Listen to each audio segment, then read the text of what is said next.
Hasil survei elektabilitas pasangan bakal calon gubernur dan wakil gubernur Sulawesi Selatan kembali dirilis oleh Lembaga Survei Indeks Politika Indonesia atau IPI.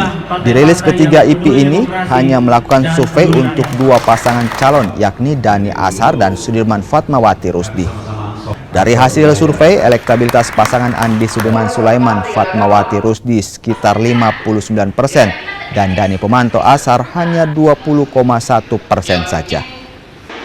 Itu disebar di 24 kabupaten kota sesuai dengan proporsional sampling, kemudian menggunakan metodologi multi-step random sampling acak berjenjang, dan margin of error-nya 3,8%. Sejauh ini yang tertinggi mungkin pilihan masyarakat masih siapa, Pak? Iya, masih Andi Sudirman Sulaiman. Kalau survei perorangan, Andi Sudirman itu di angka 46%.